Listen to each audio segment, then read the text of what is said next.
हम जब आयत और वर्ग की हम बात कर रहे हैं, ये हमारे पास में आयत है ना, और ये वर्ग है। जब आयत और वर्ग का हम क्षेत्रफल निकालते हैं, हमको ये पता है अच्छी तरह से कि जब परिमाप निकालते हैं तो इसके आसपास की पूरी दूरी निकाल लेते हैं अपन, है ना। और जब क्षेत्रफल निकालते हैं तो हम क्या करते हैं, लंबाई और चौड़ाई, जैसे आयत का क्षेत्रफल निकाला, लंबाई और चौड़ाई का आपस में गुणा कर देते हैं, क्षेत्रफल निकल जाता है, ठीक है। और आयत जो है का क्षेत्रफल निकालते हैं हम, वर्ग का क्षेत्रफल निकालते हैं। तो हमको यहाँ ये देखना है कि जब आयत का क्षेत्रफल जो निकल रहा है उसको हम वर्ग मीटर या वर्ग सेंटीमीटर बोलते हैं, है ना। जैसे मान लो इसका हम आयत है, ये इसका हम क्षेत्रफल निकाल रहे हैं।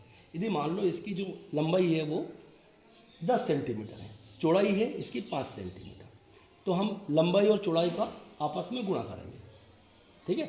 तो 10 और 5 का आपस में गुणा करेंगे तो कितने आ जाएंगे, 50। 50 वर्ग लिखेंगे अपन, 50 वर्ग सेंटीमीटर, है ना। और जब हम वर्ग का निकालते हैं, ये मान लो इसकी 10 सेंटीमीटर इसकी एक भुजा है। अब एक भुजा जो है वो चारों भुजा एक समान होती है, इसलिए इसको वर्ग कहा हमने। अब यहाँ भुजा गुणित भुजा, ठीक है, तो 10 और 10 का आपस में गुणा करेंगे तो कितने जाएंगे, 100। 100 वर्ग सेंटीमीटर। हमको समझना इस बात को यहाँ पर ये है कि जब हम आयत का क्षेत्रफल निकाल रहे हैं और वर्ग का क्षेत्रफल निकाल रहे हैं, वर्ग का क्षेत्रफल निकाल रहे हैं तो हमारा उत्तर वर्ग मीटर आ रहा है, ठीक है। जैसे मान लो हमने वर्ग की एक भुजा 5 मीटर मान लो, हमने ये वर्ग है, इसकी एक भुजा हमने देखी तो 5 मीटर है, ठीक है। अब इसका क्षेत्रफल निकालते तो भुजा में भुजा का गुणा किया, 5 में 5 का गुणा किया तो 5 25, 25 वर्ग मीटर।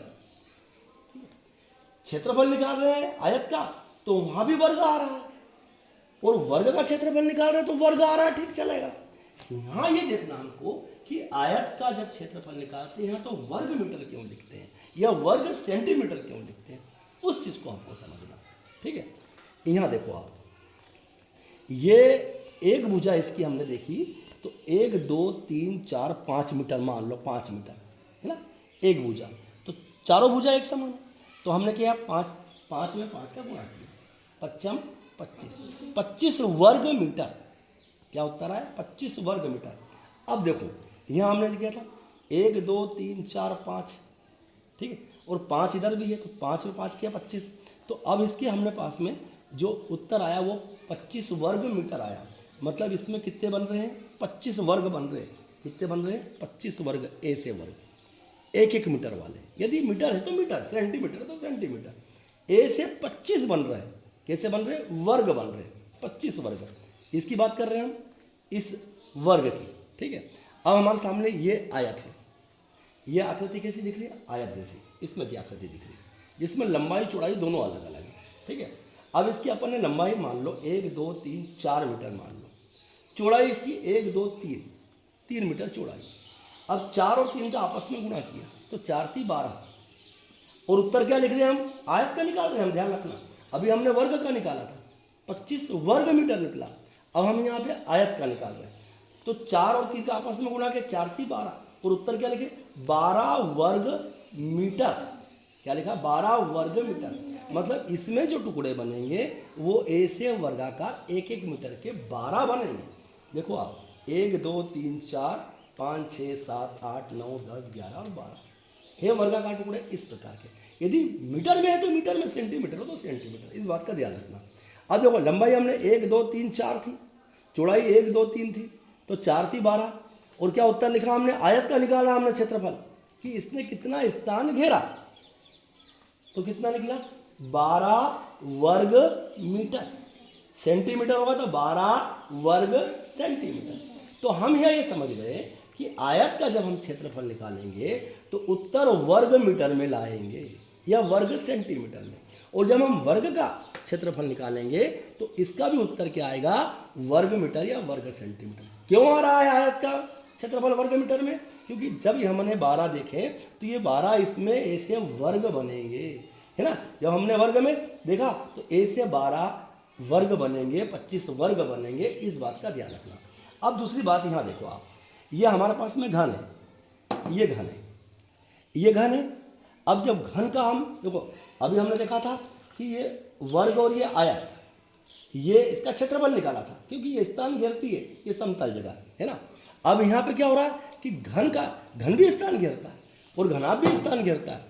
भाई घन क्या करता है, ऊपर भी जो स्थान घेरता है, नीचे स्थान के साथ में ऊपर भी स्थान घेर रहा है, घन और घनाभ दोनों स्थान घेर रहे हैं। तो इसका हम निकालेंगे आयतन। क्या निकालेंगे, इसका आयतन। अब देखो यहाँ इसकी लंबाई जो है वही चौड़ाई और वही ऊंचाई है, इसलिए इसको घन कहा। लंबाई चौड़ाई ऊंचाई तीनों बराबर है। यदि मान लो इसकी हमने लंबाई 5 मीटर या 5 सेंटीमीटर देखा, 5 सेंटीमीटर इसकी मान लेते हैं हम, है ना, तो लंबाई भी वही, चौड़ाई भी वही, ऊंचाई भी वही। 5 में 5 का गुणा किया 25, और 25 में 5 का गुणा किया 125। 125 वर्ग लिखेंगे या फिर घन लिखेंगे। अब यहाँ पे हमने इसमें वर्ग लिखा है, इसमें वर्ग नहीं लिखेंगे, इसमें क्या लिखेंगे, घन। अब घन क्यों लिखेंगे वो भी समझेंगे अपन। घन सेंटीमीटर या घन मीटर, है ना। इसका देखो आप, इसकी अपन देखें, यदि मान लो इसकी लंबाई हमने मापी तो 12 मीटर आ गई, या 12 सेंटीमीटर मान लो, है ना। इसकी चौड़ाई मापी तो 4 सेंटीमीटर या 4 मीटर, जो भी आप मान लो। ऊंचाई देखी तो इसकी ऊंचाई 6 सेंटीमीटर, है ना। लंबाई चौड़ाई ऊंचाई अलग अलग हमने देख लिया। तो हमने देखा 12, 6 और 4, 12 इसकी लंबाई है, 6 चौड़ाई है, 4 ऊंचाई है, अलग अलग है। हमने तीनों का गुणा किया, ठीक है।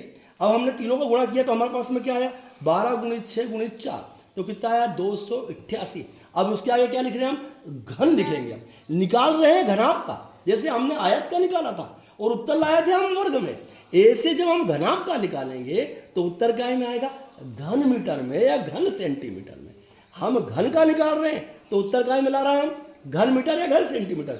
ऐसे घनाभ का भी निकाल रहे हैं तो उत्तर क्या में लाएंगे, इसका आयतन निकालेंगे तो घन मीटर या घन सेंटीमीटर। मतलब इसके अंदर यदि 288 या जो भी बनेगा वो ऐसे घन मीटर बनेंगे, इस प्रकार के ऐसे बनेंगे। इसका हम यदि इसको अलग अलग भागों में बांटे तो इस प्रकार के घन बनेंगे, है ना।